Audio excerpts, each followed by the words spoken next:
you ready? The champ is here! It's just a man! Give me a hell yeah! What the Rock is cooking? To be the man, you have to be the man! Big Papa Pump! And you hooked up! Falling! Holla! In the air! Woo, woo, woo! Cup of coffee in the big day. Let me talk to you. It's Tuesday night, and you know what that means. Famcast Media proudly brings to you the latest edition of Working the Marks. New Jersey's premier award-winning journalist and the president of Lakers Nation right here in the Garden State, Fernando Uribe. And ladies and gentlemen, these amazing guys join me every single week. The penultimate warrior, Patty Rican, and of course, the pitbull himself, Macho Rodriguez. Folks, Going on, mi gente. what's going on there? Famcast Media, folks, sharing is caring. Click that share button and let everybody you know how much you love Working the Marks on Facebook, Instagram, Twitter, obviously also on YouTube and all of our social media platforms. Shout out to Dee Rotten, our amazing executive producer, who thankfully we don't have on screen too often. Obviously, that'll affect the algorithm a little bit, but we love Dee just the same. What's up, gentlemen? Chilling, man. You forgot to plug the OnlyFans. We're working on that one now. We got the OnlyFans coming up. Yeah, we're gonna do Working the Marks OnlyFans. Got you. It's gonna be great. It's gonna be Fernando jet setting, Fernando hanging out on the weekends. It's gonna be Mach touching the meat, cutting up the meat. You know, we should take the Working the Marks OnlyFans to Exotica next weekend. yeah. You know We what I'm definitely. saying? Oh, hey, we need that plug back, by the way. That's it. Yeah, absolutely. Yeah. You know, I eat meals on the OnlyFans too, and I also model my hands. I do. I model my hands as well. So check out our OnlyFans. It's fucking popping, and I think it's free this month. So I think so. So, guys, folks, everybody out there, if you're talking wrestling, you know it's always here on Famcast Media. Let's get to it here. And you know what? I gotta say, one of the few times I can ever sort of start a show with this, but historic change last weekend in Chicago during Bound for Glory, Impact Wrestling's marquee event of the year. Scott D'Amore, Executive Vice President of Impact Wrestling, announced that starting on January of 2024, Impact will return back to TNA, Total Nonstop Action Wrestling, when they have their Hard to Kill pay-per-view emanating in January of 2024. I got to tell you guys, I'm excited. And as a diehard TNA / Impact fan, good to kind of go back to the roots where TNA really made their mark and got some ratings in the mid to late 2000s. Yeah. I guess I'm excited for it. I think the way that little promo that they had at the end, I thought it was really well done. I liked how they incorporated people from the past and people from the present, but I don't know. I mean, if they bring in CM Punk, I feel like by this time next year they'll already surpass AEW. So whatever. We do need a true number 2 in the business. well, when you say number 2, I think of one thing: shit. And this doesn't mean shit to me. So I think it's really nice for everybody that is enjoying this and enjoy it. But I could really give a rat's ass. TNA, Impact, call it whatever you will. They got talent. It's people that go there personally. I just don't watch it. So, yeah. But Fernando, that's fantastic. I'm glad. You look really nice with your basketball team you're starting at the beginning of the year with. The Lakers.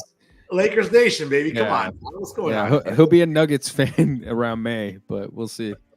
But guys, seriously, I mean, when you think about over 20 years, this company has done the best with what it has financially, also with a lack of a consistent TV contract. And hey, maybe getting back to TNA will maybe spike up something. I'm not sure about the 6-sided ring. That hasn't been announced as of yet. I've been sort of browsing social media for the last 72 hours after the announcement. I haven't seen anything yet. Why not? I think that'd be a mistake. I was never a fan of the 6-sided ring. I understand it was unique, but I wasn't a fan of it. You guys are workers, so you could probably you'll clearly speak more intelligently than I would on this. But I don't like the dynamics of that ring. It just, I don't know. It never was really appealing to me as a fan. But for you guys as workers, what did you ever think of that? Sting compared it to a boxing ring. Yeah. And AJ Styles thought that it was important because it set them apart. So it's two different workers from two different sides of the world, I guess. Two different styles, and there were differences of opinions on it. So I mean, it looked like a snug ring. There wasn't a lot of bounce to it. It's a Mexican thing. It's a Mexican thing. You know, it's meant to display and showcase lucha, you know, and most of the time, those lucha rings that they use in Mexico are fucking boxing rings. So I can see what Stink's saying. I can see what AJ's saying because AJ's a really creative guy. And I'm sure it aided it. But to quote Robert Downey Jr. in Tropic Thunder, you never go full retard. So no six-sided ring for me. I think four sides is fine. Wow. Yeah, that role would probably get him canceled in 2023 if he did Tropic Thunder today. That's for sure. I don't know. The community seems to really accept that role, so I don't think it would get him canceled. Okay, fair enough. You know, that's interesting. That's an interesting take for sure. Guys, another news here. Apparently reported by Eric Mutter of Wrestling Inc. He starts off by saying, even though Kenny Omega, Hangman Adam Page, and the Young Bucks took their names off the board by re-signing with AEW earlier this year, it would seem that 2024 is still poised to see several names potentially hitting free agency. Among the most notables are the reigning and defending AEW and one half of the Ring of Honor World Tag Team Champions, Maxwell Jacob Friedman, who is supposedly set to begin, quote, the bidding war of 2024, as well as New Japan's Will Ospreay, whose deal will expire in February. Apparently, Drew McIntyre's deal in WWE is set to expire in April. It's also seen that, you know, Fightful Select, and again, take it with a grain of salt, indicating that numerous talents within WWE, including what was described as several top stars, are going to have their contracts expire. Now, many of the wrestlers are said to be having deals that were locked up in 2019, when we all heard sort of like that conundrum of, well, AEW starting. I think Vince at the time was interested in keeping certain talent, so they locked up certain guys and gals. As 2024 is right around the corner, it's interesting because it's unclear whether or not extensions will take place. Obviously, the merger between WWE and Endeavor to form the TKO Group Holdings is obviously believed to be heavily involved in this, and it seems like maybe talents with deals that'll be up. Obviously, we're waiting to see what happened with the merger. Some interesting names out there. I got to tell you, man, I think that people like MJF would be smart to jump ship. I think if he's seen so far what has become of Cody Rhodes and the way that the WWE machine has gotten behind him and still markets him and books him in a way that is still, obscenely over with that crowd. His merch sales are through the roof, gets a pop at any time of the day in any arena in the world. Certainly you see it so far with Jade Cargill. Thus far, they're portraying her as a star because she looks like a star. We'll see where her training takes her and how far along she'll advance within the WWE system. I think Maxwell Jacob Friedman would be better off going to WWE. For the right money, I'm sure he would go. And I think that WWE could even use some of his skills in the sense that he's a good talker. It wouldn't be the worst thing in the world. I think some oversight and supervision would do it well. We see right now what's going on without any supervision and oversight. It's not the best promo work, I think, of MJF. Like, you don't know if he's a face, if he's a heel. One day he's getting a pop. One day he's soliciting booze. It's hard to read what someone like MJF does with AEW because they've dropped the ball with him. Clearly, we know that in NXT and or the main rosters, Paul, Jesse James, William Regal, Shawn Michaels, Bruce Pritchard. I mean, this brain trust would take someone like Friedman, who's still relatively young. I think he's in his mid-20s, and could maybe put a jetpack on him as well. I'd like to take this one first. I think that with MJF, you don't need him if you're WWE. You really don't, because you got Grayson Waller, you got Logan Paul, you got bigger, better versions of him, more athletic, more believable. You have Logan Paul, who has an outside following and who's a natural heat magnet wherever he goes and doesn't have to get cheap heat all the time, right? Hasn't been seen as kind of like a one-trick pony, right? But you do have MJF, who is a talented young wrestler, and I think he'd be a guy that would have to go to NXT. And, I think he's going to take whatever offer he's given. This isn't a guy who's going to go out there and command like $3 million for a fucking year, bro. Like, no, he's not going to command that kind of money. He's going to take what he's given and he's going to go to WWE and he's going to maximize what's around him. You know what I'm saying? I think he's going to be in NXT first. I think NXT would be good for him. And I would say that him potentially and Brian Pillman Jr. taking on each other for the NXT title, or, you know, maybe Carmelo Hayes or Braun Breaker if they're still there. I don't know. But I think he would have to go to NXT, dude. And he's a guy to me that I think, yeah, it's been uneventful. We haven't really seen anything different or amazing from the guy, but he's useful. He's fucking useful. And you put him in a certain spot, the Miz spot, and you want to add a little modern edge to it. Okay, you can fix it up and you can do that, you know? But I don't know. As it stands, I think if he goes to WWE, he'll go for whatever fucking offer they give him, and he'll just go to just get in there and do his thing. And I'm sure that there's people lobbying for him, but who knows what Tony Khan's going to throw at him between now and then. I mean, Macho, I'm sorry. We saw so far what some of the dollar figures were in trying to lock up and have the Elite renew with them. But having said that, I think that someone like Hangman Page and Omega and the Bucks probably see the writing on the wall. Not to say that Endeavor, you know, TKO wouldn't be interested, but I don't know, man. There's a lot of mileage on Kenny Omega. There's a lot of mileage on the Bucks. Hangman is obviously the youngest, I think, of the four. Mm-hmm. I'm not sure by how much, but the point is, I think that they were smart to renew with Tony Khan. They wouldn't get that money from Paul Levesque and TKO. I'm just convinced that Khan overpaid to keep them, because without the Elite, I mean, that's sort of like the cornerstone. Yeah, but their office there though. They're a part of the whole fucking nucleus of the thing. Yeah. So he kind of has to keep them in a way. And for the Bucks, they could work like whenever they feel like it. They could go out there. Kenny could go out there and do whatever. They could work on their other shit, and you know, they're still making a fuck ton of money. I mean, yeah, it's a great choice for them. If they went to WWE though, they would do good, and they would probably get $1 million for going over there each. And you know, they would do good in merchandise and they would do good with crossover shit, but they would still make fucking money. They would get a ton of interaction, you know? Fair enough. Sorry about that. No, you're good. Personally, I think Adam Page made a mistake. I think he would have been exactly the perfect guy to go to WWE. I've said this before. I can already picture him making his entrance to WrestleMania on a horse. Like, I can see that cowboy shit just on the background, like cowboy stuff or whatever. I could see the merchandise. He's an amazing talent in the ring. Kenny Omega, whether he has mileage or not, he's still one of the best wrestlers walking the face of the earth today. The Rockers Light, I don't think they're good enough to take out the trash in my house. And as for Maxwell Jacob Friedman, he might be the most underwhelming AEW champion since Jon Moxley's third run, where he was literally positioned to just transition the title. Yeah, but at least Hangman had like stellar matches with Bryan Danielson and Adam Cole. Like he had really, really good matches. And Lance Archer. And don't forget Lance Archer. Yeah, okay. Yeah. And you know, I mean, that's kind of how I look at it. The thing about Max that I feel like it's one of those things like I haven't seen yet as a fan is like, can you show me you?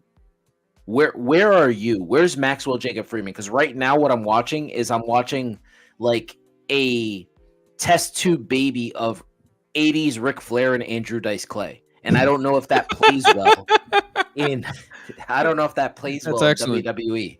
You know what I mean? Like when you listen to his promos, it's like, okay, like my dad was probably not the best dad in the world, and he bought me a VHS of Andrew Dice Clay's nursery rhymes, and that's kind of what I feel like MJF studied that. And he's like, I'm going to go out here and I'm just going to say the hot button topics. Well, guys, you know, it's funny. I mean, this is probably a very unpopular opinion here, but the way that MJF has been booked as champion, I think to say it's underwhelming would be an understatement. I think it's been deflating.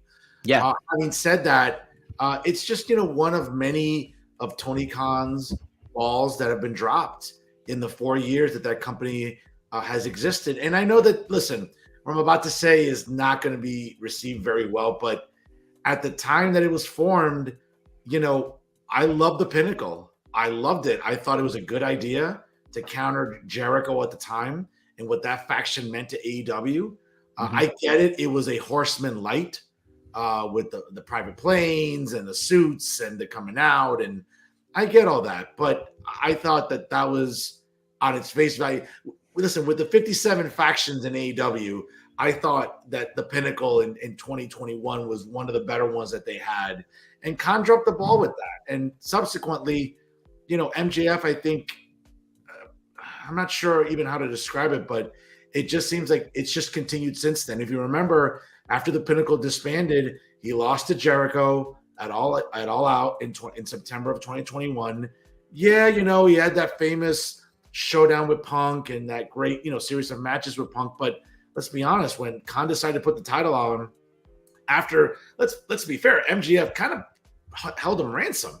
He kind of held him ransom in the summer of 2022 after that promo, whatever, that work shoot thing he did. It's been underwhelming. So I think he'd be smart to get out of there because he's just not going to be booked the way that I think a guy of that talent level should be booked. But that's me. Yeah, I just don't know if MJF structured would work in WWE. Like in AEW, he looks like a bigger guy. Like we could tell he wears 1970s platform shoes to wrestle. But when he goes to WWE, all of those guys are bigger, and he's gonna look like Rey Mysterio in there.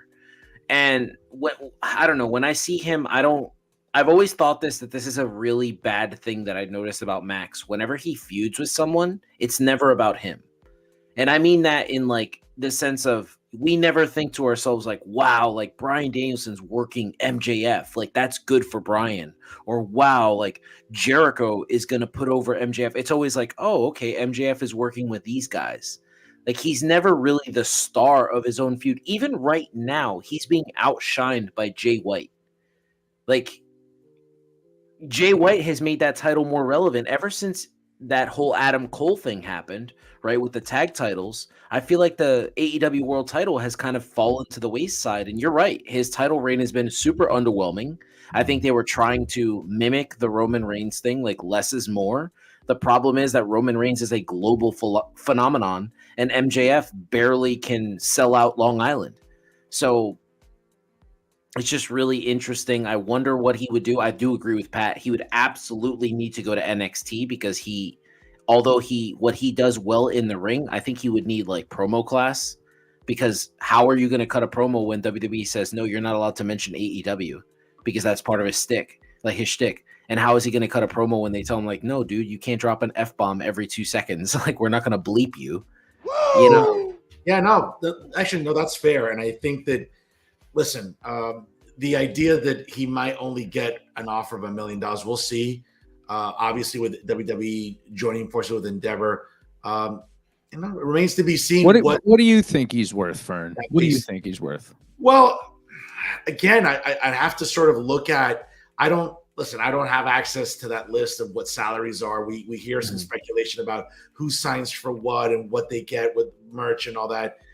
When I think of $1 million, I think of a guy that is maybe lower on the mid card or something. I'm not saying that he should be getting Cena, Roman Reigns, Cody money, but I just think that he's going to try to position himself as hey, I'm valuable. I'm 25 years old. I'm still relatively young. But is he though? Is he valuable, Fern? Is he really? Well, I mean, look. No. Well, I'm saying valuable in the sense of hey, he's young. I get that he's young and the potential is great and all that, but at some point you got to start producing the hype now. You got to start doing the thing now. And for a while he had that thing going. And then once he got the title, we didn't see anything different from him. Yeah, we saw him turn babyface, but it was fucking goofy. And then they put him in a tag team and put him in 2 matches, and that main event was flat. Yeah, that was awful, And to Macho's point, you're absolutely right. Jay White has made this feud interesting. Going into next month in November at the Inglewood Forum, I'm interested in seeing that match. I like the vignettes. The notion of Jay White stealing the title belt and walking around with it, I think is simple. It's simple, but it's effective. Yep. Absolutely. It's simple, cheap heat that works. And let's be fair, and I know that Pat might disagree because I'm a super Jay White mark. Can we give this guy some flowers? His promo work has really improved since arriving at AEW. It really, really has. He's gotten better. I still think Ospreay is a better, more emotional promo than him, but I think Jay White's gotten a lot better. Yeah. Well, the thing about Jay White is he's a character. That's what he is. That's his character he's portraying. And when Will Ospreay talks, he's kind of doing the Stone Cold Steve Austin thing. This is Will Ospreay just turned up. Like that. That's why he comes off better. Fernando, I'm with you. I'm a big fan. I'm a big fan of Jay White too. I've just become more so a fan of him. I like Bullet Club Gold. I like the four of them. You're a whitehead. Pretty good. I think personally, I would definitely have MJF drop the strap to him. I think he's better suited to be world champion. And I said this on an earlier conversation. I believe that he brings global eyes because people from New Japan are going to come over to the States to be like, oh, that's our boy. Our boy has the title over there in the States now. Yeah. So I think Jay White makes sense for the company because they need that shit because they can't fill like an arena that NXT. But let's pump the brakes a little bit though on this too because he's not over that much with an American audience yet. I mean, he's not over the point where he's going to make a difference, in the attendance or anything like that. But I feel he's a good segue though, where you're trying to get to maybe putting a title on Edge.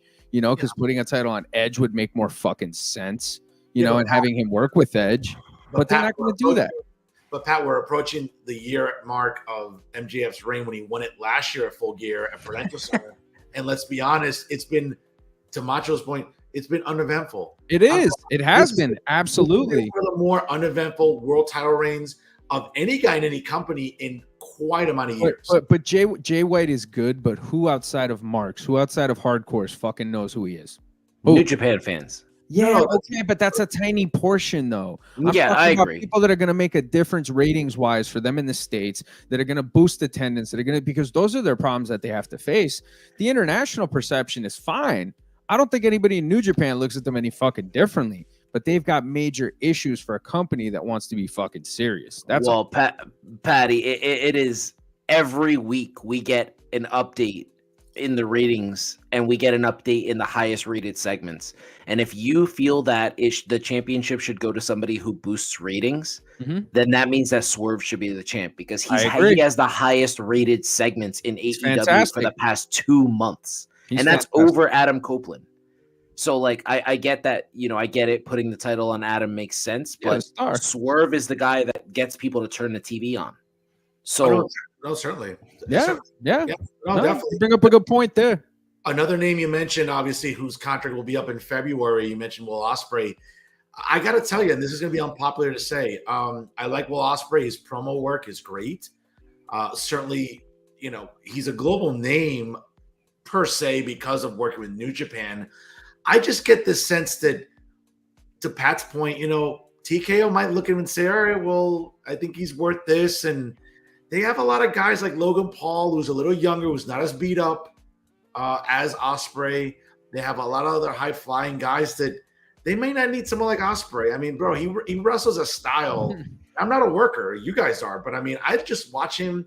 And I remember I was watching a match from 5 years ago against Gunter when he was Walter. And, Walter was a little heavier and everything. And I just looked at the bumps he's taking 5 years ago. And subsequently since then, I don't know if TKO wants to take that on, or they'd have to really revise his style. And I don't know if at this point in his career, he's willing to do that. Listen, we'll all do whatever for money, as they say. But I don't know if they would throw a boatload of money at Ospreay either, to Pat's point about, MJF might have to take what he can. I kind of get the sense that maybe Ospreay would have to take what TKO would offer, and maybe Khan would overpay for him too. I disagree. I think TKO would pay whatever he wanted. That man is probably 1A or 1B to Brian, and he's changed his style of taking bumps too. When you watch him, if you watch that shit show of a match between him and Kenny Omega, he was not the problem. Kenny just didn't have anybody rein him in. Pat has said this for years. Gato used to rein Kenny in. He just decided, I'm just going to go out. He didn't even take the Tiger Driver right. Yeah. Like just the style, the way he took it was like, oh, I'm doing this for impact. And that's why Brian and Tony didn't like the way he took it. That's why they talked about it in the scrum afterward. But no, Will Ospreay, there's maybe one other person on the planet that could do what he does and doesn't look as good as he does, and that's Ricochet. For some reason, they don't want to push Ricochet. Boggles my fucking mind. I don't get it. But when I look at Will Ospreay, I'm thinking to myself But Macho, I hate to interrupt, but I mean Ricochet's promo work has improved, but not exponentially enough to merit a main event push either. To be fair. Yeah, you don't need to do that. Just throw a mask on him and make him Prince Puma. He'll be the highest seller in the company. Yeah, that's true. I mean, shit. But no, when I look at Will Ospreay, I think that Triple H is a fan of professional wrestling. He's a worker, and he has a worker's mindset, and he has that old school, like, Bill Watts, like, I'm going to do long-term storytelling. But I believe that Triple H wants Will Ospreay, Seth Rollins. That's the match that we've been talking about for years. Yeah. So he'll do whatever it takes to get that match. Ospreay is he's a phenomenal talent, dude. Like he is. I'm not saying he's not, but his style will be fine, dude. We know what he can do. He'll have good people producing him, helping him, putting him like where he needs to be to do what he needs to do. This dude, bro, I mean, like, he's gonna light up any fucking crowd that he goes in front of. Heel, face, it doesn't matter. So we're seeing the potential of this kid, and this kid, he's a dude. I would pay him before I pay MJF. I'm sorry. No question. Number one, he's taller. Okay, Yeah. That's number one. No offense to small wrestlers. Okay, because I was once a small wrestler myself. But I'm just saying he's taller. He can fucking talk. Okay, he's a good-looking white boy. Okay, because all that shit matters. White boys. All that shit matters. White boys unite right there. No, but not like that, folks. Not like that. But he's got a lot of stuff going for him. He's international. He's English. Bro, you think that they don't need another English wrestler for when they go to England to go nuts when they wrestle over there? You think that they don't want that shit? That they don't want to have European wrestlers that light up that crowd over there? He's the next guy to do that shit. Because, I don't know how much longer Drew's going to stick around for, if Drew sticks around. Get him out of here. Drew could go to AEW. Drew could go to Japan, right? For AEW, he'd go for the money. He knows the deal already, right? Anybody who goes to AEW at this point is going for the fucking money. But, you need somebody else. You need that English star, that next guy. I think if Will Ospreay's smart, bro, I mean, you want to keep wrestling all these great matches. You want to have 5-star matches. You want Meltzer to tell you you're the fucking greatest thing since fucking sliced bread. Great. 5 stars. Great. Go to AEW and do that. But if you want to make money and you want to become a fucking star, you want to mean something in this fucking business, go to WWE, because Shawn Michaels taking a kid like that. That's exactly what I was going to say. I was going to segue to that. Can you imagine Shawn Michaels producing this kid, teaching this kid how to survive, how to make it, telling him how less is more? And honestly, Michaels, another thing that I think people don't want to pay attention to is like, Will Ospreay's he's a clean worker. You've never heard anybody talk about him hurting them, and that matters in pro wrestling. That matters. The fact that he's able to protect the people. Will Ospreay's fucking overrated. He's able to protect people the way he has, even his finisher, like that back forearm. It looks brutal, but he doesn't even touch you. No. Wait, hold on a second. Is Dee looking Amish here, or am I like, what in God's name is? You know what? I'll never rag on Pat's atrocious beard again. What is that? Are you Amish? What's going on here? I got tired of the milk going on my lippy, Jesus, eating cereal. My God, the angry Amish chicken plucker. Hey, you got 2 mustaches, no mustache. You got no mustache. Holy cow! Somehow, in an alternate universe, an older version of Shawn Masterson, right? You gotta, Fernando, you gotta grow that Die Hard movie villain beard that you grow, like the Hans Gruber beard. Yeah, you gotta be evil. Hans Gruber. Just get the fucking get some Drakkar Noir, like fucking rock some of that. What's that, a drink? What? Drakkar Noir? It sounds like a fancy drink. You're low class and it shows right now. You don't know what Drakkar is? What's the matter with you? No, but guys, listen, it makes sense about Ospreay. I just think that Khan is going to be up. I think he's going to be in a pickle in a few months because, again, this is a company that isn't drawing. This is a company whose traffic isn't very good, even with getting names like Adam Copeland over on Saturdays for Collision and other things. it just seems like, I mean, at what point does his father Shad say, Tony, like, bro, like, I get it. I'm giving you your inheritance now, but you're blowing through it like hookers are blowing through a fucking 8-ball of cocaine on a Saturday at Webster Hall or Pasha or take your pick. That Triple H promo on Adam Copeland a while back is coming very true, huh? Yeah, he's a great worker, but the kid can't move a needle, can't sell a T-shirt. So, yeah. And I just think that Khan is going to look at someone like an Osprey and like an MJF, and he'll listen. I don't want to say love MJF, bro. I don't want to say he overspent. You love you some MJF. I can see it coming out of your pores. I don't want to say he overspent to keep the elite because their office. Let me ask you guys a question, bro. You guys are the fucking analysts, bro. You guys are the G's, the OGs, the only G's of the wrestling podcast world, the IWC. Would Roman move the needle in AEW? What? Yeah, Roman will move the needle anywhere, bro. What are you talking about? I'm just saying, would he move the needle in AEW? Because they're getting everybody, and nobody can move the needle. They're not getting anybody. They're getting like third and sloppy seconds. Like they're not getting like good stuff. So you call Sting sloppy seconds? Yeah, he signed with the company with 60. You heard that, Sting? Like yeah, I believe that I can be objective. He's a hoe now. He's a hoe wrestler. Now. Yeah. All right, they're all hoes now. They're all there for paydays. Okay? So you think Roman can move the needle? Yes, the product sucks. It's Tony Khan that's the problem. He doesn't know how to write a fucking wrestling program. You could have anybody on that program. Look at CM Punk. CM Punk moved the fucking needle, okay? And most of his shit was on his own, and Tony Khan was writing some stuff too. It can happen. He didn't write nothing for Punk. That was clear. Yeah, well, but this is maybe the decision, the booking decision on who. Yeah, I can see that, but no promos. There's no way he was writing promos for autonomy. Punk probably had, or definitely had, autonomy in the sense of his character and how he was presented. I just don't know if Khan would ever do that again to anybody else that you'll bring in, like a McIntyre, Adam Copeland. Let's just say, for the sake of argument, that McIntyre. I think that.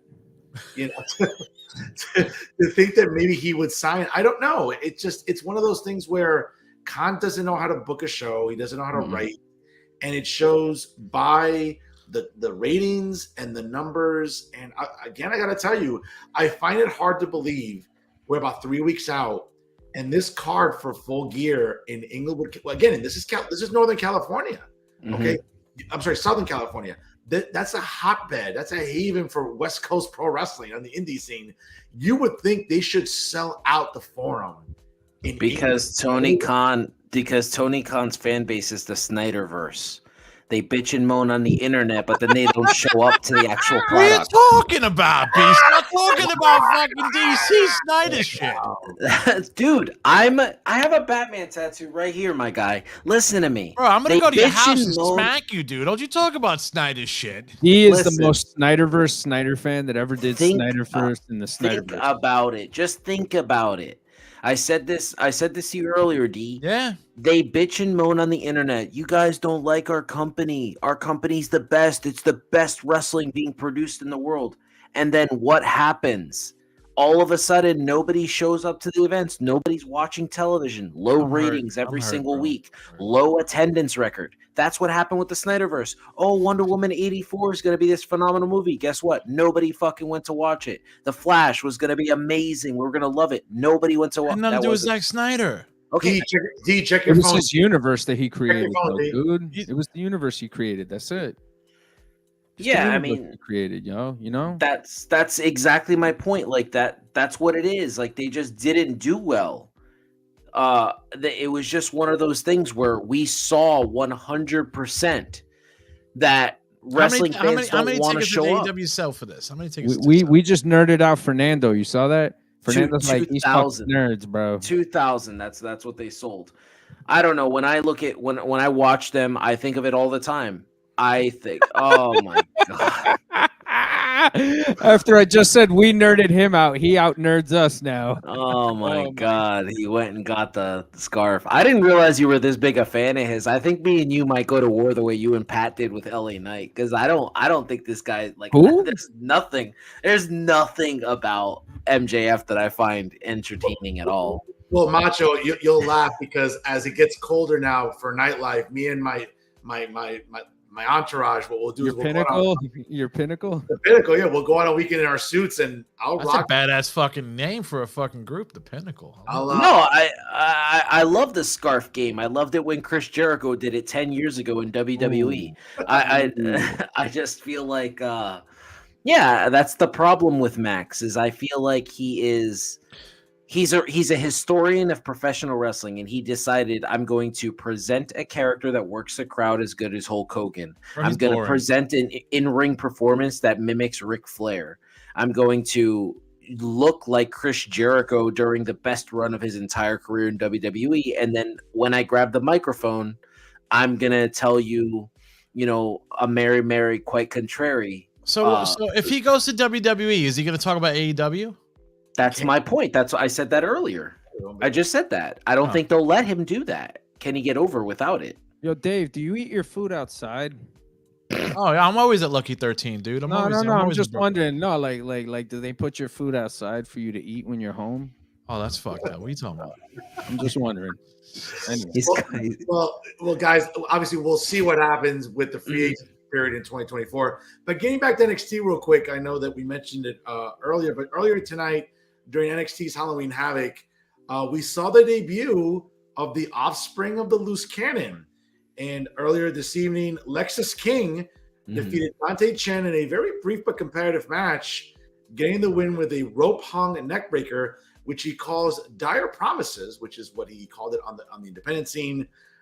Certainly, the match was a culmination of a series of vignettes that saw King watch various clips of his father, Brian Pillman, as well as Pillman's colleagues praising the former WCW Cruiserweight champion. King would explain that his father's tragic death in 1987 left him bitter, lying to various veterans and legends about having a good relationship with Pillman and wearing the name of a man that he barely knew. I got to tell you, once again, I knew that signing with WWE and starting off in the NXT developmental brand would work wonders for Brian Pillman Jr. I think working with talent like Shawn Michaels, William Regal, A-Train, obviously other agents, trainers, I think that this is a kid that you can really cultivate into a star. You change the name. I think that was smart to do, certainly, and change up his look a little bit. He looks a little like Mordecai when you look at his hair and you look at his beard and everything. Very Mordecai-ish from that character. But I think the sky's the limit for this kid. Obviously, he's getting the right guidance, the right production value, the right training to sort of fix a lot of what was wrong with him for many years. And listen, as a diehard fan of his father, I would love to see Lexis King succeed. And listen, it remains to be seen whether or not he'll follow that trajectory. He's taking the first steps, brother. He's taking the first steps. And again, no one's saying he's going to be Braun Breaker, but we've all seen how far along Braun Breaker has come. And we all know the lineage of his family and the great workers. Does Braun Breaker know Steiner math? Well, I don't know.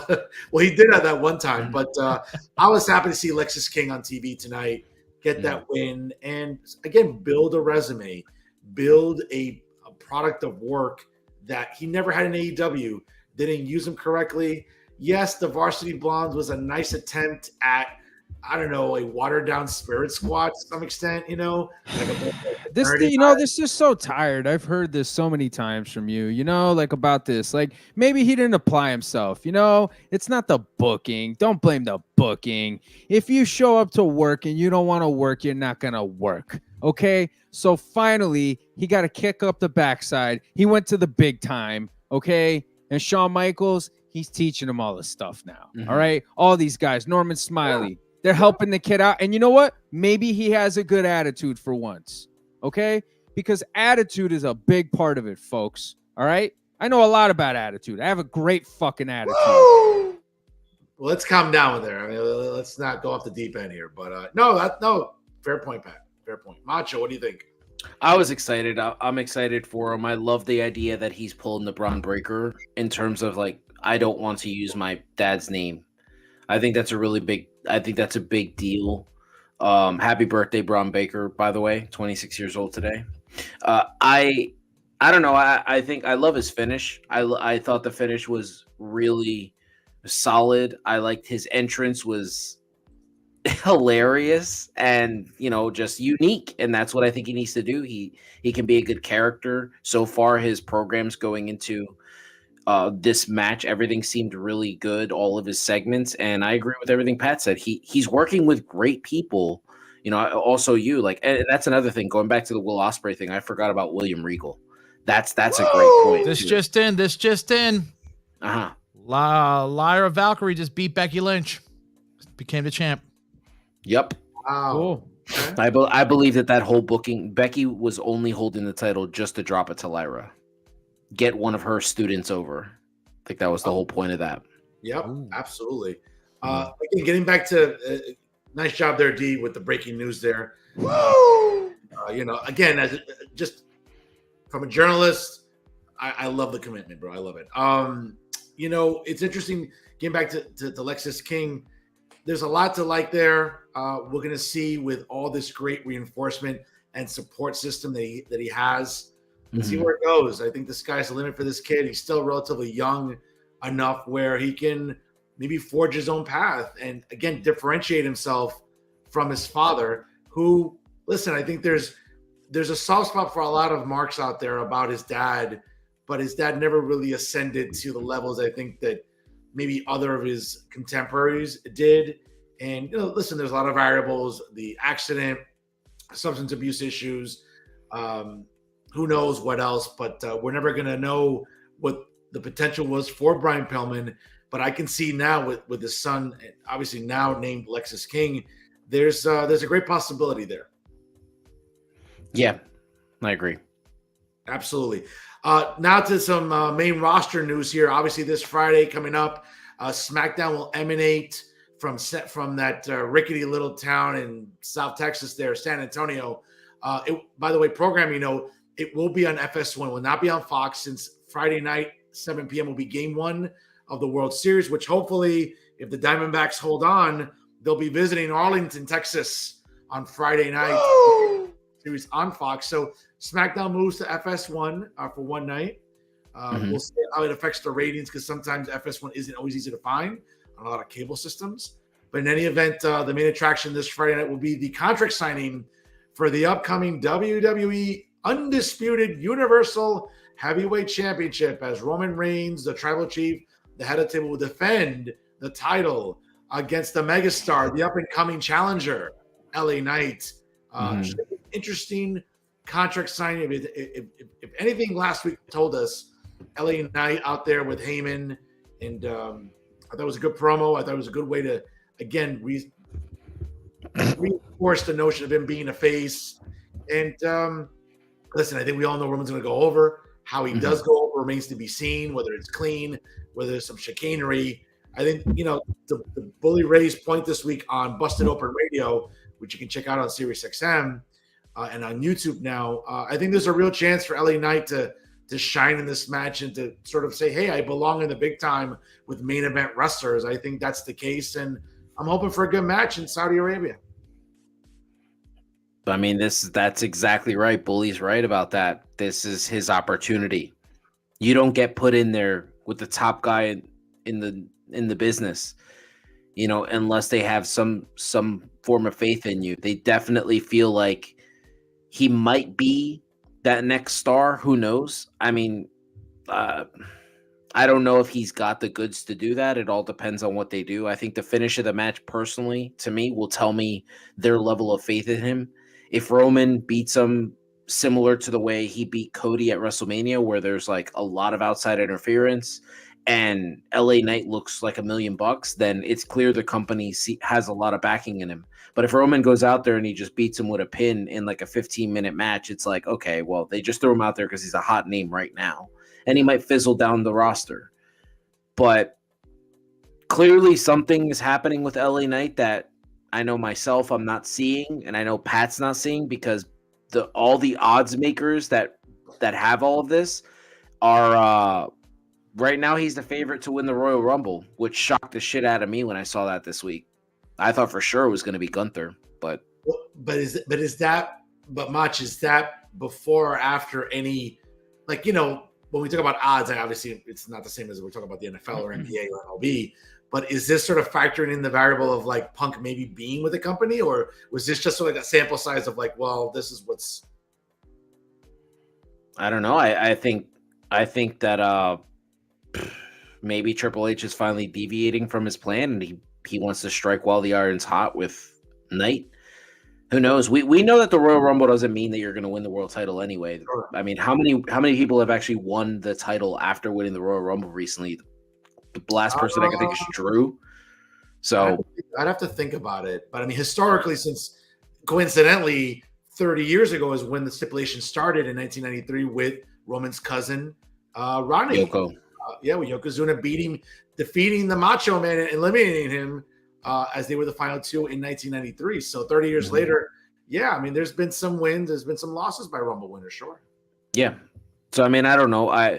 I think this is a big opportunity for LA Knight, and he needs to rise to the occasion, because I don't think he's going to get the shot again. I think at his age, there's other people waiting in line, especially guys when you have guys like Gunther out there, man.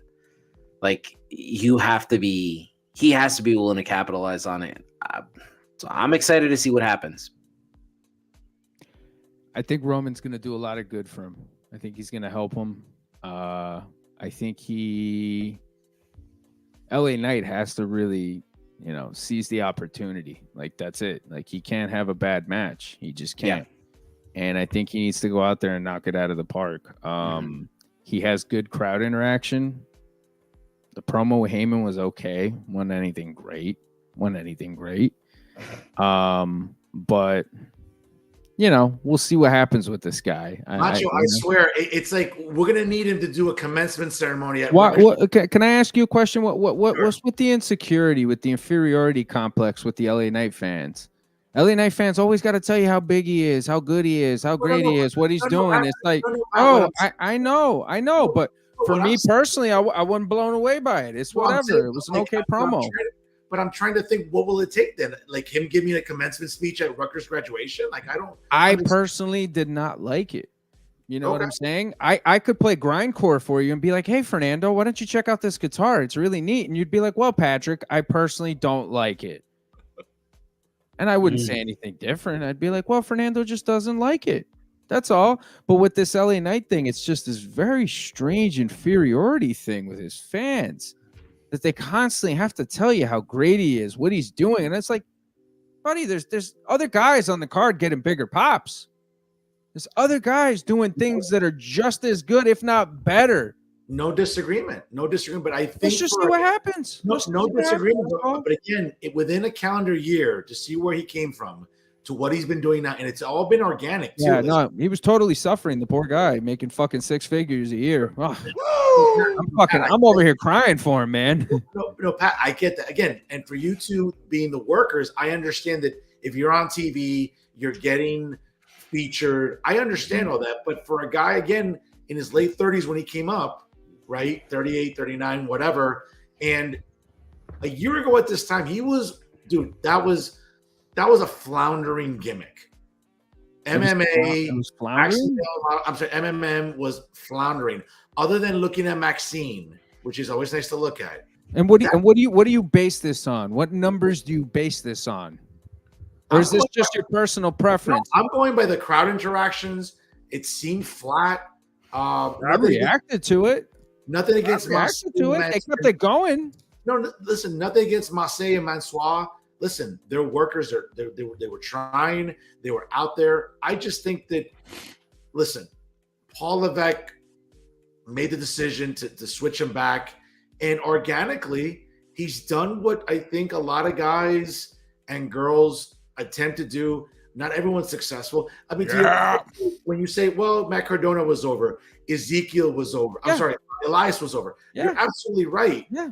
But for example, if they were over, like at no point in time when Vince was booking, even though Elias was over, at no point in time did Vince ever say, you know what, he's really over. I'm going to kind of elevate Elias into a main event type of atmosphere. He didn't do that with Elias. He didn't do that with Matt Cardona. He's doing that with LA Knight. And I think that's the fundamental difference about this guy organically getting over. Yes, those guys are over, but we can't deny that he's doing something. So Matt Cardona was never involved with John Cena. Matt Cardona was never involved in the main event. Matt Cardona never did any of that type of stuff because he's going to go job to the champion. That's basically what he's going to do now, LA Knight. Acknowledge me. Matt Cardona wasn't featured well. Come on, man. Look, LA Knight's in a good spot. I'm not saying that. But what I'm saying is that, like, y'all need to just pump the brakes and relax. Let's see something from this guy. Let's see a great match. He hasn't had a great match. He's had a couple decent matches on TV. Okay. His most memorable match was in fucking a glow in the dark match, and it was memorable for all the wrong reasons. Okay. Bro, his most memorable match was the Battle Royal at SummerSlam. What are we talking about here? Nobody remembered that. Nobody remembered that. What was that? Nobody remembered that. Come on. Who remembers it? Who's even talking about that anymore? Okay. Who's even talking about that anymore? Come on.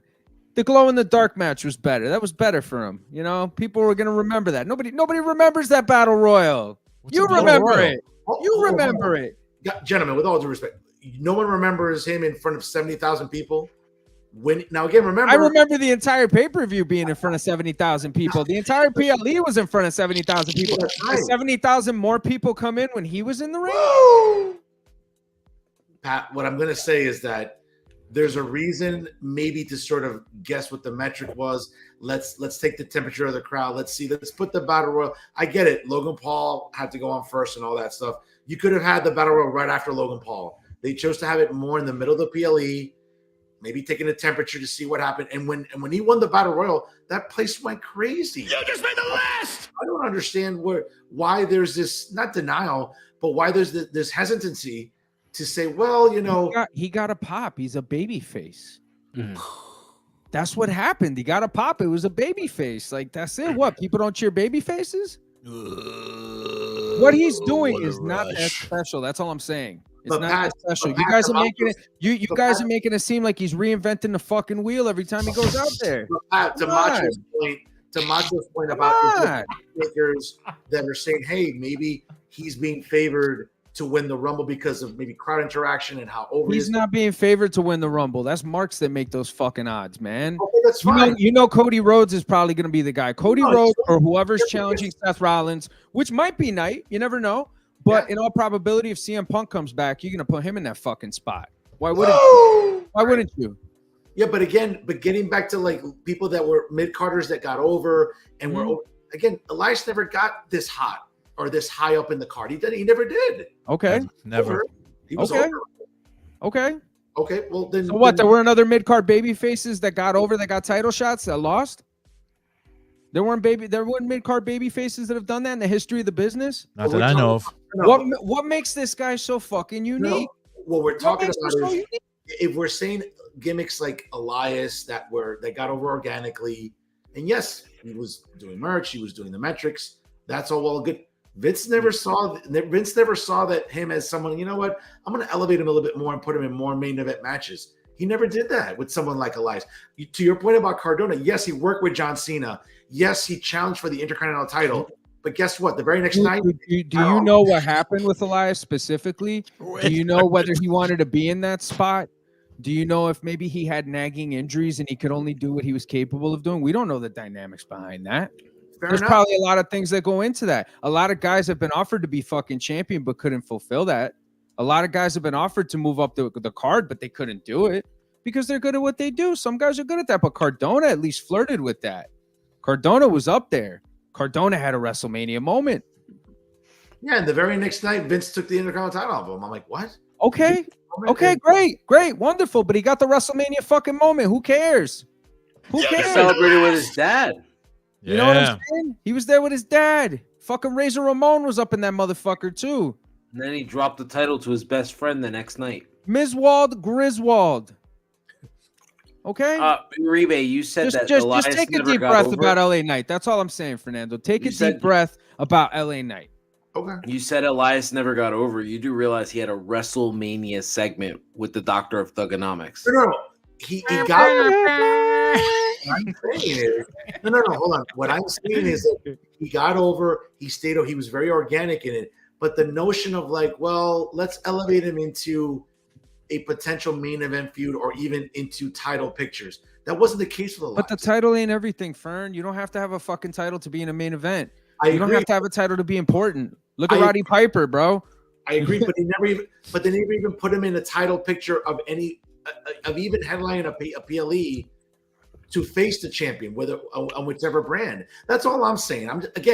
I love Elias. He got over organically. He was very over. What about his brother Ezekiel? He was fantastic too. Missed that guy. There you go. But guess what? Vince never saw in Elias, hey, you know what? Let's maybe have him challenge Lesnar or have him challenge the other champions at the time. He didn't do that. Paul sees something in Knight that, hey, right now, let's strike while the iron's hot. Yes, he's going to lose to Roman. We all know this. Okay, the idea that some people say, oh, maybe, I think, was it Booker or somebody on a podcast? Booker T. Like, hey, they should strike with the iron's hot. No, they're not going to take the title off of Roman. We all know that, at least we're under the impression that Roman's going to keep it till Mania. He's going to lose it to Cody, right? Because it seems like this thing with The Rock isn't going to materialize after all. And you're going to be so disappointed when he beats Cody clean. Oh, no. Oh, Macho. Yeah! Macho. I'm a Reigns mark. We'll see. Well, okay. I was going to say, I felt like I was the only Roman fan on this. We'll see. I was all about Roman. We'll see. We'll see, because Roman's contract's up in 25, dude. His contract's up in 25, and the dude wants Hogan's the rest. record. He wants How far is he from Hogan's record, though? Did he beat Hogan's record, bro? He's got to go for Bruno. The first one, 84, right? 84 to 88 or 80, whatever it was. I think maybe Triple H wants to break every fucking record. Yeah. I think that's what he's doing. He was like that. Yeah. 2027 to beat Bruno's record, I think. Yeah, man. I don't see that happening. I don't see Roman Reigns. Remember, bro, the dude's got leukemia, man. He's fucking still sick. Like, you know what I'm saying? It's in remission and all that shit, but like, yo, man, he's given us a lot. Roman Reigns has given us a lot for a long time at a very fucking high level, dude. He's given us 11 years. Yeah. 11 years. Yeah. And people just want to, like, it's been that long. He's at 1,210 days plus. Wow. Yeah, he needs another 200 something days to beat the 1,400 day streak. Yes. Yeah. For Terry Hogan, right? Would that be at a WrestleMania? He beats Terry Hogan's record. I love calling him Terry Hogan. Don't mess with Hulk Hogan, bro. But to get to Bruno's record by I think either late 2027 or early 2028, that might be unrealistic. To Pat's point, yeah, he's right. I mean, that's probably not at this juncture of his career. He's not going to break Bruno's record because Triple H values Bruno. Yes, Bruno's dead.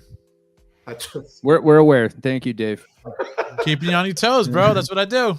You know what what? A random thing to say just in the middle of a podcast by like a 5'2" man on the bottom of the screen. I think Dave missed his calling in life. He should have been a guidance counselor. Like the amount of empathy that Dave shows, I think he should have been a guidance counselor. I think he missed his calling in life.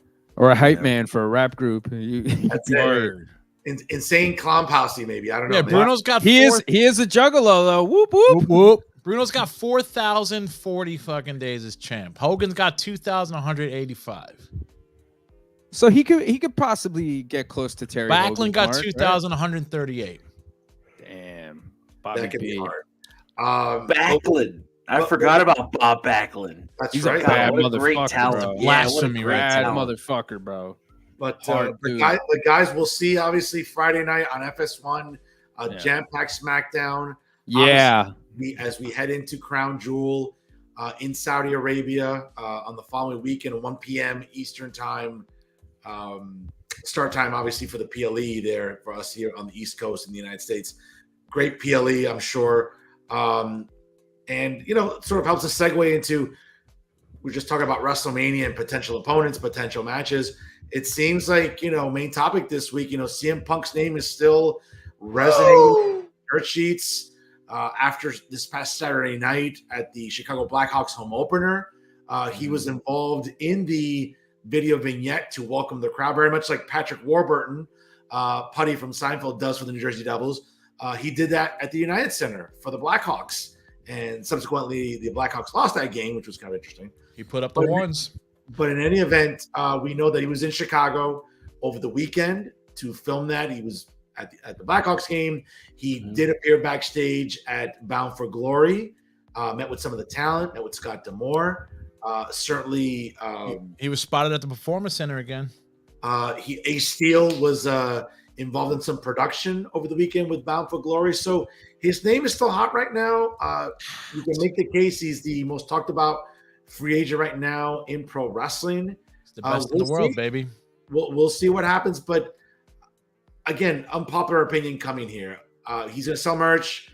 He's going to draw ratings and get some metrics. But I just think that for a guy that'll come in Chicago, most likely at Survivor Series, again, the increased capacity for the building, for the PLE, and then maybe subsequently he may win the Rumble and challenge Seth Rollins. I think this is going to be probably the peak for him. He wants that WrestleMania moment. Maybe he'll get it, maybe. But I'll tell you right now, after that, I don't know if the ceiling is still very high for him at his age. He's had some injuries. We'll see, obviously, how the agent is matches, but he's still the most talked about free agent, and he hasn't signed anywhere to the best of my knowledge. Yeah, I mean, I think it's going to be really tough.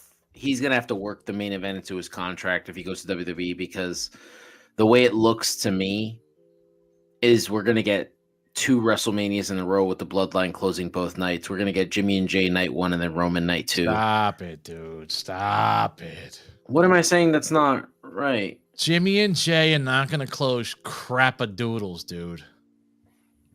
What? Why is that not possible? That's my question. They're not going to close nothing, bro. They'll be third match, maybe. All right, find me a singular professional wrestler right now that gets the live crowd interaction that Jey Uso's getting. Seth is gonna fucking close out night 1. Cody Go Rhodes, man. Codigos. Codes. No, the codes, he gets the same reaction that Jay gets, Yeah, but Roman's not gonna fight. No, Roman's taking on fucking Cody possibly on night 2. But he's not going against fucking. What Macho is saying is that Jay gets a huge babyface response, similar to what Cody gets, and Seth gets a great response. So you're gonna put the brother rivalry over a heavyweight title? I mean, why not? Who cares? Who really gives a shit, bro? Really, at the end of the day, how about Punk, Mark? I'm sorry, that's what I'm fucking arguing over, bro. I want to see Punk get his fucking due. I'm totally down with Punk being in a title match at WrestleMania. I think that's awesome. I think great. I think that Punk's gonna have, like I said, he's gonna have to work it into his contract. That's the one thing that's missing for him in professional wrestling. Yeah, that's what he wants to have happen. He said it. That's why he left. Should have had it at the company. Should have had it.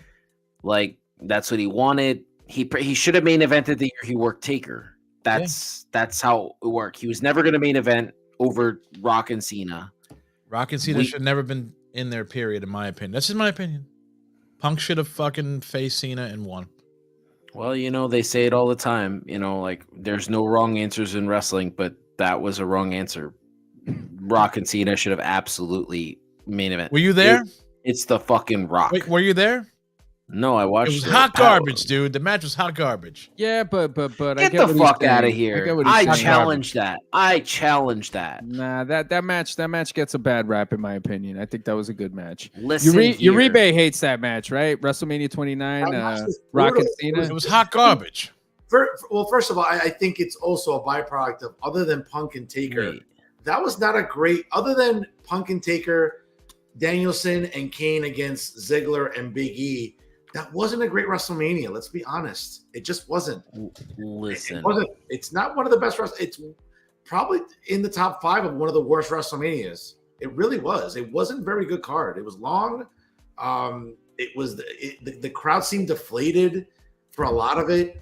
Again, I'm so confused as how we view things as wrestling fans, or how we view things as fans of anything. If a professional athlete like a Peyton Manning wins a Super Bowl with the Denver Broncos with a broken neck, and he throws 7 or 10 touchdowns and 17 interceptions, we praise him for that, even though he was shitty in the Super Bowl. Like, we praise him for making it through. But then The Rock tears his hamstring. and it's like, nah, that match was hot garbage. Like, he's in the ring with possibly one of the worst workers ever, and he had to carry that match on one leg. Like, Macho, to your point about that, they're both good, bro. Nah, come on.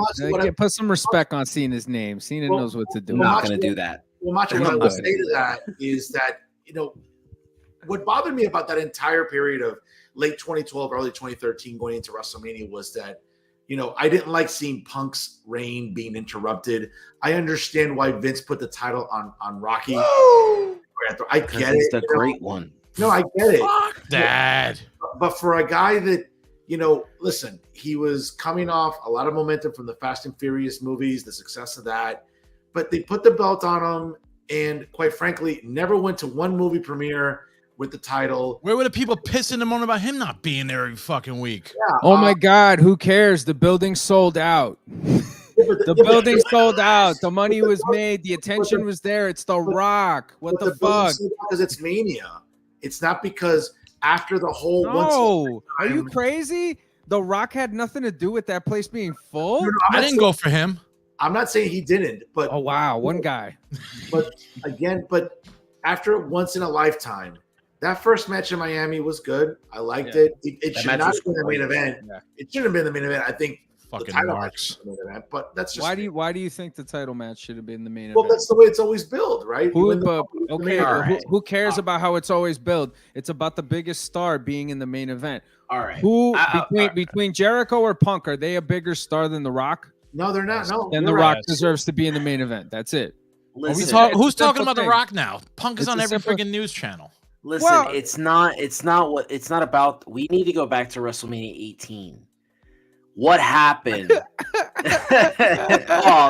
look at this guy. Sean. Oh, Sean. This fucking guy's like 2 levels below me. Listen, fantastic. Yeah, he's not on his level. Yeah, he's not on my level. Listen, Jericho was actually a part of a WrestleMania main event where he main evented over Rock and Hogan, and that should have never happened. Yeah, they learned from that. They evolved from that thinking. Yeah. So that's exactly why Rock and Cena main evented. Well, Rock and Hogan's match was better than Rock and Cena's match. I'm sorry. Yeah, I'm not disagreeing with you. That's obviously you're talking about you're talking about an underrated performer in Hogan. Yeah. And you're talking about The Rock, who's a great wrestler, and then you're talking about John Cena. Like, I don't know. The Rock's a great wrestler. How is The Rock not a great wrestler, bro? Two moves of doom, and Cena had 5 moves of doom? Bro, but the crowd is insane. His objective is to go out there and get people invested. I wasn't invested.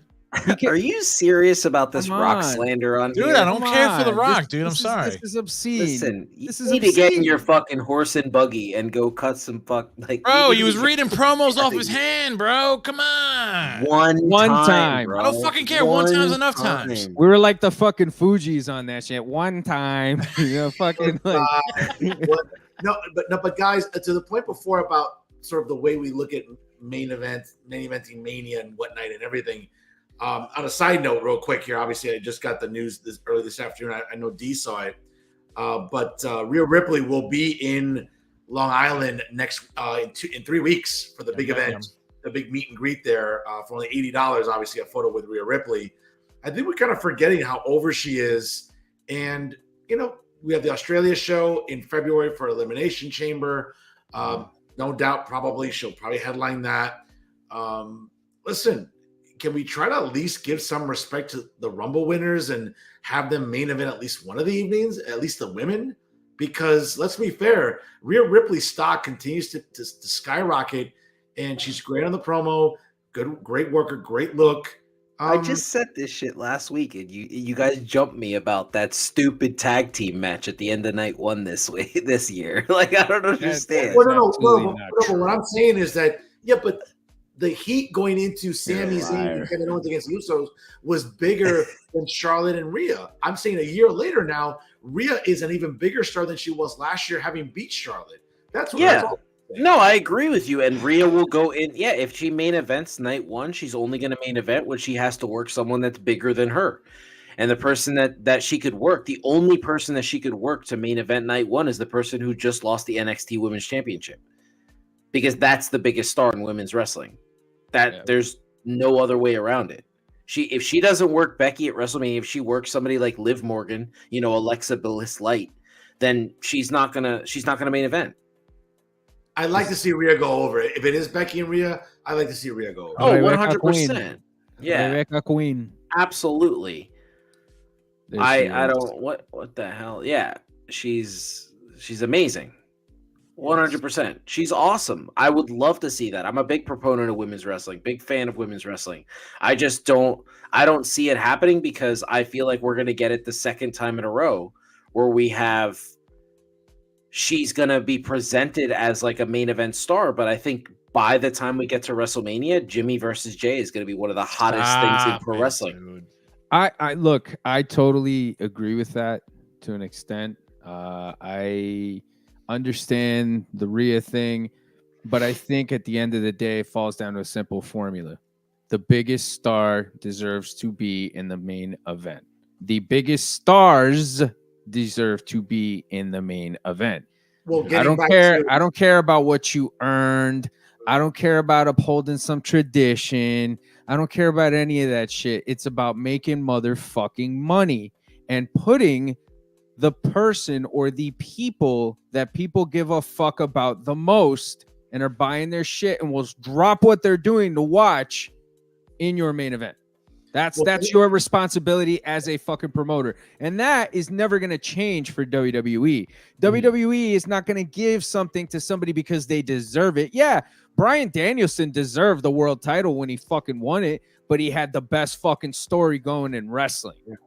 And at the end of the day, that's what it's about. It wasn't just story, bro. He was outselling everybody in merchandise, Cena, and he also everybody. was packing arenas. Yes. Yep. And there were people in like college basketball games, in Major League Baseball games doing all his across chant. sports. It was All across everywhere. Yep. He was the biggest. He was the most organic superstar. Nobody's ever been that over. The only other person you can even compare to him is Stone Cold Steve Austin. That's it. And getting back to stars in the main events, getting back to Punk, I mean, potentially should he sign with WWE? Hold on a second. Did you just break news? I'm sorry. I got breaking news right here. I wrote it down here in pencil, as you can see. We've got breaking news here on Working the Marks. So this one's hot off the presses here. This is from the Dirty Sheets, all right? Oh, nice. Here we go. Billy Body leaking some stuff, and this is pertaining to CM Punk. Now, based on what Billy reported here, and I'm going to kind of sum it up a little bit here. If I was a betting man, which I'm not, okay? You play that's kind of gambling. It's not betting. I don't do it for money. I do it for fun. There's no jackpot at the end of the season. There's no jackpot. It's friends. We go to a comic shop. There's no jackpot. No. There's no money. Nobody. We're nerds. What the We're fuck? Nerds. That's it. That's it. Wow. Okay. That's Get it. to There's the no news. money. I want to know what's happening. So I am not a gambling man. It's about the strategy, all right? It's like people that read Playboy in the 70s for the fucking articles. I enjoy the strategy of it, all right? It's not about gambling. It's not about something dirty. Anyways, I got a scoop here, all right? So basically, the situation is that CM Punk is going to be at Survivor Series in Chicago, okay? And the reason for this is because TKO and WWE, well, TKO is WWE and UFC, right? Yeah. And TKO have Ari Emanuel and Dana White in their camp. And both of those guys had a very positive relationship with CM Punk when he was in the UFC. They like CM Punk. They're not against CM Punk coming back. Vince McMahon has publicly said that he would welcome Punk back, that the door is always open for him, okay? So contrary to whatever shit you're going to see in the dirt sheets, SRS, Meltzer, all these other guys that are talking all this stuff, this is the real deal news. Vince McMahon left the door open for him. The reason being, Bruno, Hogan, Warrior, all these other fucking people that everybody said, Brett, nobody, they'd never come back. They all came back. Money fucking talks, okay? They also don't blame Punk for any of the problems that went on in AEW. I know this is something hard for some people to fucking wrap their heads around, but it's Swallow it. true. Now, the reason being is that people like FTR have spoken to people within WWE about what's happened, and they do not blame Punk, and they also want out. Jade Cargill, Cody Rhodes, Steve Regal, they've all spoken their piece about what's gone on in AEW and what the situation is in AEW. Cody has attested to the fact that Punk is not a fucking bad dude. Okay. And another big factor is part of the setup backstage for a lot of the upper main event talent. Now, people like Roman Reigns, when they come in, sometimes they don't come in at the same call time as everybody else. Main event people can come in a little bit later. Main event people can leave a little bit earlier. Main event people often stay in different hotels. Brock Lesnar stays in a different hotel than the rest of the talent when they go to a town, you know? All of these different things. When he's in the hotel, he uses a different elevator to get up. Like he'll use a service elevator to get to his room because, you know, they really value keeping that kayfabe, but more importantly, catering to a lot of the talent. Becky Lynch has her own dressing room. Seth Rollins has his own dressing room. Cody Rhodes has his own dressing room. Roman Reigns has his own dressing room. CM Punk, if he was there, would be there and not really be seen by anybody. He wouldn't have to interact with too many people. And if he did, you know, I'm pretty sure it would be fine. More importantly, a lot of the talent has been polled recently by management as to what their feelings would be if CM Punk came back to WWE. And a vast majority of the talent have said they don't give a shit. You know, bring him back. Let's go. From what's being reported by Billy, they're offering CM Punk $250,000 to do a one-night mystery appearance spot at Survivor Series because Endeavor and TKO really want to capitalize on the positive PLEs that they've had, the good crowd responses, the social media interactions, everything that they've been doing. And they want to bring Punk back for that one night in a mystery spot, have him come out, get paid $250,000. And also part of the negotiation of him doing this would be 25% of the money that he makes in merchandise, which would probably be a t-shirt that night or something, right? And that alone would probably get him to at least $500,000. Okay. So $500,000 for one fucking night's work. And odds are this is going to lead to a spot in the Royal Rumble because now they can negotiate a contract with him and they can determine what they want to pay him. And since he has a positive relationship with all these people, and if his interactions with Triple H and Vince or whoever's there, because Vince might still not be back because he's recovering from back surgery.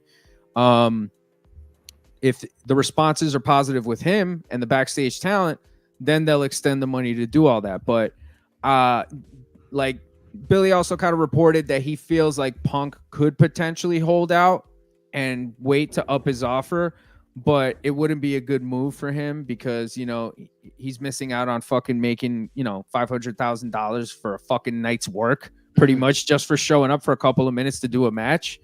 And not only that, but like, you know, he's Not open for to a match doing it. or just an appearance. It's just it's a match appearance, but they're talking about a match. They're talking about a mystery spot. He comes out, he works the match. Maybe no, they haven't said anything. A mystery spot that he works a match. Okay. Now they haven't said whether it's the main event or not. They haven't said anything. If it's the main event, that would be fucking insane.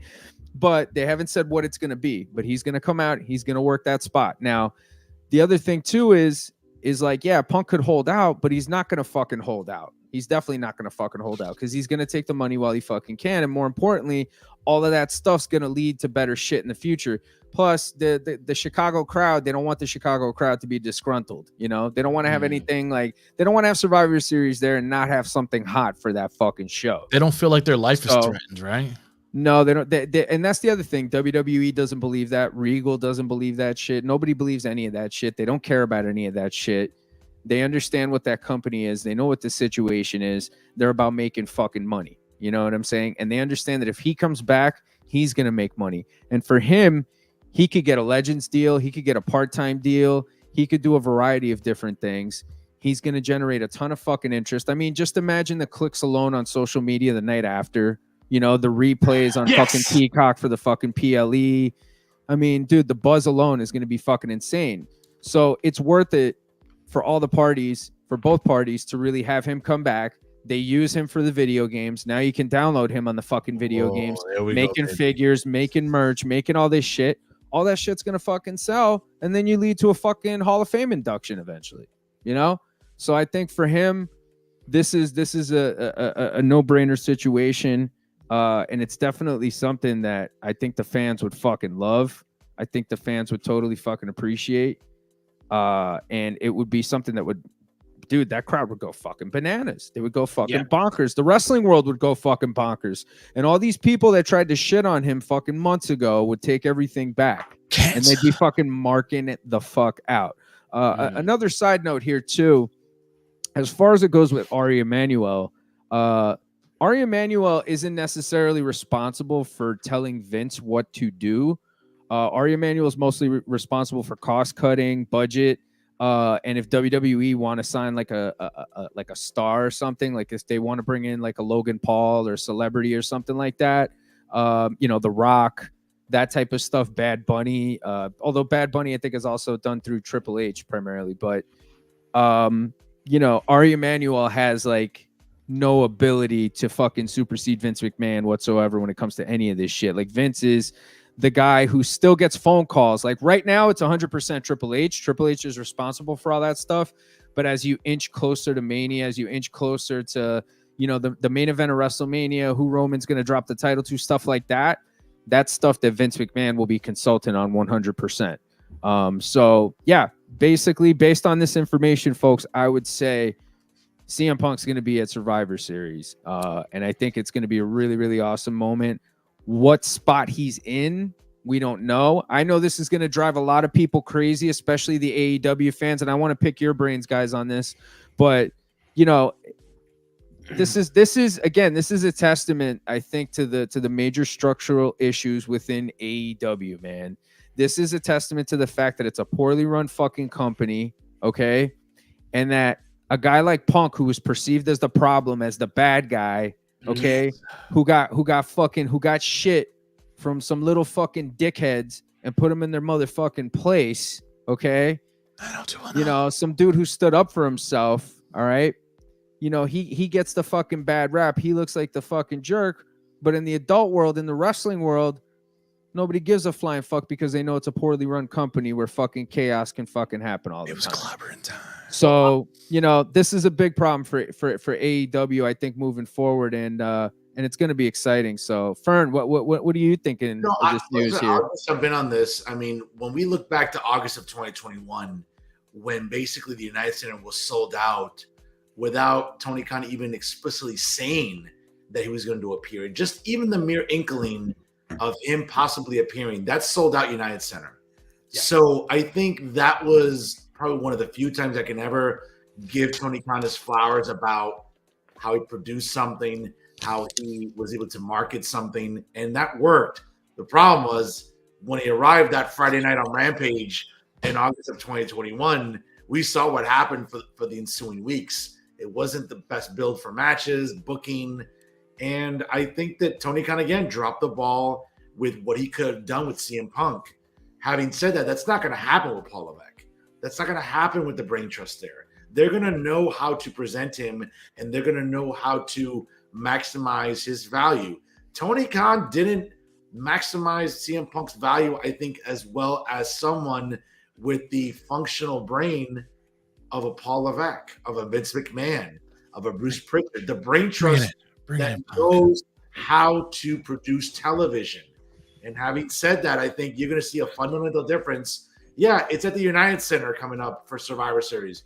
If you think the pop for that Rampage that Friday night was loud, this might supersede it. But again, one step at a time. Yeah, I think AEW underestimated the fan base of CM Punk, and they're about to witness how fans are gonna galvanize behind him. Yes. When this whole thing happened with CM Punk, it felt like we weren't getting the real story. It felt like we were just getting a one-sided story from these two kids who just wanted to be the Hardy Boys, but could never lace Jeff Hardy's, crack bracelet. it was just one of these like really harsh things. Like I don't know. I'm excited for CM Punk. I believe that Pat's right. I think he takes this money. I think he does this one shot because he knows like I gotta take it in good faith, and then hopefully he negotiates himself, a contract. I don't know. For me, I'm already thinking of AJ Lee. Like if CM Punk comes back, like is she gonna come back? Because that's to me that's more important than Punk. Like just being an AJ fan. But I don't know. I'm excited. Hopefully her health is up to par because I know that she was having some neck issues. Yeah, but anything. I mean, even to just be inducted into the Hall of Fame, whatever, she deserves to be there. Like she's that good. She's that important to the women's revolution. And but yeah, for CM Punk, I'm excited for this. I think this is great. The potential of him versus Seth Rollins, knowing that Seth has been working this angle for years. For anybody who thinks that Seth Rollins he legitimately hates CM Punk, you're being worked. And Roman, it doesn't matter. He said it. He doesn't like him, but if it makes money, bring him in. Like it's that simple. He said it himself in an interview. So give us what we want. We've always Macho, and also too, I mean, just because I like to see misery in some people, the fickleness and the sour grapes by the AEW audience online, the Meltzers, the Alvarez's, the Sean Ross Sapps. Oh, I'm a humane person. mm-hmm. I don't like to see people squirm, but I might take a lot of joy in seeing that fan base squirm, just have full-blown meltdowns, like their porn website crashed and like they don't have access to it. Like I think that's the level of insanity I think we might say. So I'm looking forward to that. I think the level of meltdown will be worse than when Ray got the lightsaber over Finn. It's going to be that serious. It's like, oh, a girl got a lightsaber. We're going to just trash an entire series. Bro, you need to stop, dude. You need to stop.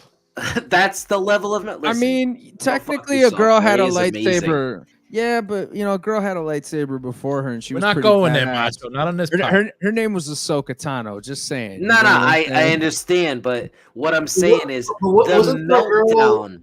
Wasn't there a Jedi in episode 3 with a big rack and the long, like she was a Jedi too? Remember she got killed during Executive Order 66, the girl with the big rack? Yes, her name was Sheen. Okay, yeah, okay. So. Well, what I'm saying is, but for some reason, the fan base melted down when Ray, I don't know what was worse, the meltdown there or when she called herself Ray Skywalker. That's the level of meltdown. That is stop. You're about to have me meltdown right now, bro. She's a Skywalker. Get over it. Chill. And, it's just going to be that level of meltdown. It's going to be hilarious. It's going to be the level of meltdown of, like, Bernie getting mad that we're ganging up on him, like, at a park. Like, it's just the level of meltdown that's going to happen with AEW fan bases is going to be outrageous. And I think finally they'll turn on Tony Khan. Like, finally, they'll be like, you idiot, you let this happen. First Cody, Dragon Lee, Roxanne Perez. So. That might make Tony heel, bro. Tony might turn heel, be the greatest heel of all time. Nah, he won't. He can't be. He can't talk. I'm going to hold the microphone like Meltzer now because we're doing this. I know how much Uribe loves that shit, too. But, Tony Khan... He's gonna double down, bro. That motherfucker's gonna be like, Punk left because of this, and that, and blah blah blah. He's gonna drop like some crazy shit, like It doesn't matter because Samoa Joe made him look like a moron when he came out and had that statement. We talked about it. I think we talked about it here on this podcast. Samoa Joe, he moved out of the way of the statement, and he's just like, "Yo." Like that was not life-threatening at all. That wasn't even a high-tense situation. And it was like, how are you gonna say some shit like that after your boss just went out there with his crack eyes? Like, But it's the legal aspect. It's the legal aspect. You know what I'm saying? He's got to cover his ass. He's got to do what he's got to do. So he's gonna say, but bro, you really gonna believe that dude's ever been in a tense situation? You're gonna believe that Tony Khan's ever been in a fight before? Bro, are you crazy? Nobody ever fucking beat that up. When you're fighting for that last line at a frat party, damn right. He supplies the coke. He's okay. Bro. He's the one. He's the one who's bringing the party, bro. You crazy? How do you think he has friends? Come on, man. I don't know, man. He's gonna can't get bitter. wait. He's gonna get bitter. The crowd's never gonna turn on him. AEW fans are gonna go down with the Titanic, man. They're gonna go down with the fucking Titanic. I'm telling you. That's right. We don't have DVDs anymore. We don't have Blu-rays anymore. But the digital copy of the rise and fall of AEW is going to be awesome. It is. It's gonna be great. It's gonna be great. You have to have a Wrath of Khan pay-per-view, I guess. It's gonna be amazing. It's He's got a little Herb Abrams to him, doesn't he? He does. He does. He has a little Herb Abrams to him, Tony Khan. Come on, let's be honest. He's got a little Herb Abrams. When are we gonna finally admit that Vince Russo was better at booking than Tony Khan? Bro. Okay, Dude, Macho, I no, believe it. let's not go that I far. believe it. I believe it. You know Right. what? Come on, his Jerry Springer booking was better. Name one thing that Tony Khan has done in AEW that's better than the Brawl for All. I'll wait. Macho. Brawl The for brawl for all was fucked up. Macho, The brawl for all was fucked put up. the title on David Arquette. All right, nah. Early 2000s WCW, yo, that was the shit. You watch it now, bro. I'm telling you, there was a lot of good shit. There was a lot of good shit, yo. Yo, that company would get, dude. They would get There's a lot of good shit. Go back and watch some of those Scott Steiner promos, bro. What about Zaquiwi, bro? Holy shit. Zaquiwi. Like those Scott Steiner promos right now, oh my god, it would get the entire company canceled. But holy shit. Big bad booty daddy. But shout out to Billy Body, the great work there, and shout out to Patty Reekin there with the scoops. Hey. Yeah, man, Scoop Yes. City, that was amazing. I'm getting the scoops. I'm getting the Absolutely. scoops. Guys, I'm gonna be featuring more scoops. Guys, Hold on a second. Before I fucking forget this, all right? Give me 1 minute here, bro. All right. Listen, I'm gonna be coming with more scoops. All right. Yes. So keep an eye out. Yes. I'm Yes. gonna be like the Mean Gene hotline now. You know what I'm saying? my But God. keep an eye out for it in the Instagram story on Working the Marks. All right. Tell your friends. Scheme Gene Reekin, get that name out there. Tell your mother. Tell your mother. Tell your mother about my mustache. We'll see what happens with CM Punk, but obviously a lot of interesting things to come for the rest of 2023 and hopefully in 2024. We'll see how it materializes as Rumble season. Obviously, we'll kick off the road to WrestleMania.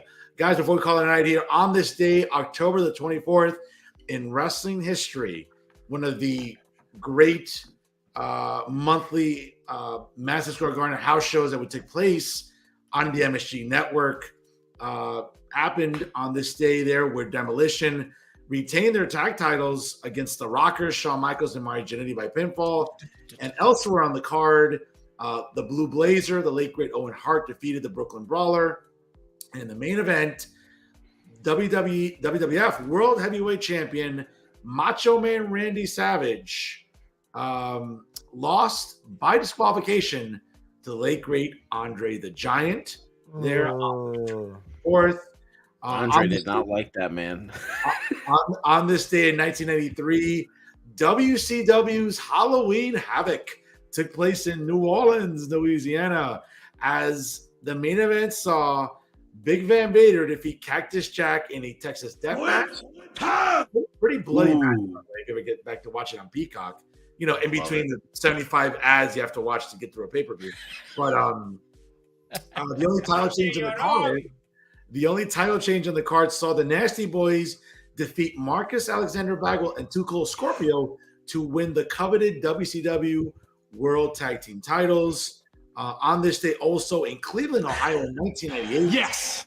the Dudley Boys took the ECW Tag Team titles from defending champions Rob Van Dam and Sabu, making them a record 4-time holder of the ECW World Tag Team titles. Also on this day in 1999, WCW's Halloween Havoc emanated from the world-famous MGM Grand Arena in Sin City in Las Vegas. At the time, Harlem Heat, Booker T, and Stevie Ray won the tag titles for a third time to become the 10-time WCW Tag Team Champions. Later on, Sting would retain the WCW World title against Hulk Hogan in just 3 seconds after Hogan laid down in the ring. In possibly the best match of his WCW career, Sid lost his WCW United States Championship to Goldberg after the referee stopped the match. And in the main event, Sting issued an open challenge, which the announcers said was non-title, and the challenge was answered by then U.S. champion Bill Goldberg. William Goldberg. In 2010, on this day, WWE bragging rights was held in Minneapolis, Minnesota. U.S. champion Daniel Bryan defeated Intercontinental champion Dolph Ziggler. Yes. That was an awesome match. Wrestling as the Nexus, David Otunga and John Cena defeated the Dashing Ones, Cody Rhodes and Drew McIntyre, to win the WWE Tag Team titles. Later on in the night, Kane would retain the World Heavyweight Championship against The Undertaker in a buried alive match due to a lot of outside interference from the Nexus. In 2015, NXT was at the Aftershock Rock Festival in Sacramento, where Bayley retained her women's championship against Alexa Bliss in the main event. Finn Balor beat Tyler Breeze to keep the NXT Men's Championship. And also on this day in 2020, Impact Wrestling presented Bound for Glory, where Ken Shamrock was inducted into the TNA Hall of Fame, courtesy of Dwayne The Rock Johnson. And in the main event, Deonna Purrazzo retained the Knockouts Championship, and Rick Swann retained the Impact World Championship against Eric Young. Folks, all that good stuff happened. Sting is undefeated against Hulk Hogan, just in case you're wondering. Right. Yes. All this good stuff happened on October 24th, this date in pro wrestling history. Guys, take us home. Yeah, those are great, man. I loved all of those. Just make sure you say happy birthday to Sapphire and happy birthday to Braun Breaker. Ooh, That's right. Great pillars of the community. Braun Breaker being smarter than his uncle and his father combined. Oh, Sapphire was a big deal. Having the hot girlfriend too, by the way, is a pretty nice. Yeah, he's got his own AJ Lee 2.0. Yeah, she's awesome. Yeah, I don't know. I thought this was a great show, guys. I really enjoyed talking with you. It was nice to have an appearance by Sean. That was weird. That was nice. He jumped up a level just for being on the show. That's right. Patty, what you got, brother? Go fuck yourself. That's the father of the year. That's the father of the year right there. Shit. Yeah. That's the father. That's such a good one. That's a good one. Yeah. Shout out to Ray Skywalker, courtesy of D. Yo, shout out to Ray Skywalker. Folks, again at home. Thank you to all 357 genders that watch this program. Thank you, There you guys. go. We appreciate you. Yes. Folks, enjoy the rest of your week. Happy Halloween in advance. Please party responsibly this Halloween weekend. Next episode is on Happy Halloween. Hanukkah. Yeah, great weather this weekend. Finally on a Saturday, no rain. 60-degree weather on a Saturday night. So for those of us that love to go get dressed up for Halloween and hit the parties in the city like I do, let's enjoy it this weekend, folks. And also, don't forget, Thursday, a Professor's Quest to Save Breasts to benefit the American Cancer Society takes place at Lolita's on River Road in North Bergen. Folks, all proceeds benefit the American Cancer Society. Since 2008, the event has raised over $60,000 to benefit breast cancer awareness and Save research. those tetas. And again, come out. I got some really good-looking ladies as hosts. What else is new? Some hoes. Great networking, happy hour specials, great prizes being raffled off. But more importantly, folks, let's do our part to help defeat breast cancer once and for all. Absolutely. Love tetas. Love them. Great plug there. Great plug there, bro. Yeah, Guys, even though you just admitted to being a puta right at the end of it by saying about the sexy ladies there. No, check out the Instagram. I got hot chicks every year hosting with me, So Pat will tell you my bestie, my best friend is one of my co-hosts this year again. So okay. I'm not sure if Macho's checked out my best friend online. Have you, Macho? Who's your best friend? I thought it was Patrick. Macho, I don't know if you follow him, but remember, Macho que se respeta no se corta la chiva, bro. And he don't follow him, That bro. Spanish was clearer than Macho, I'll put it this way. She's Colombiana, and when she I can't says, hear anything. Fernandito y que pasa y que. Let me tell you something. Yes. You'll rob a bank for that accent. Yes. Oh my god. Lock him up. Lock him up. There you go.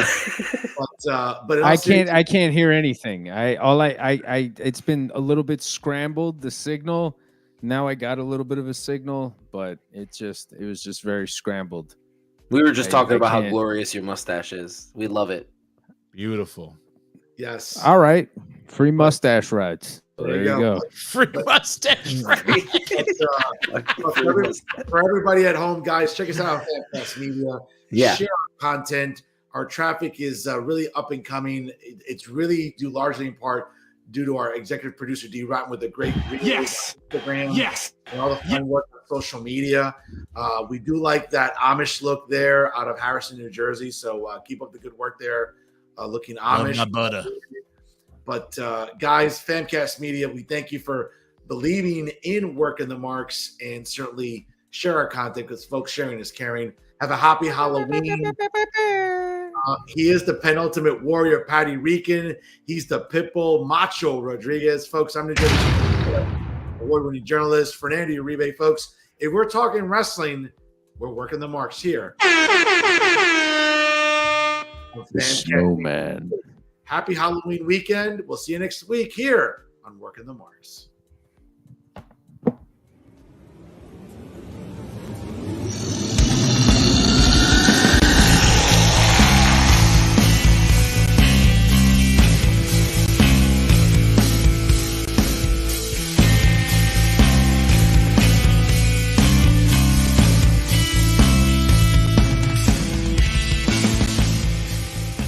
Famcast Media.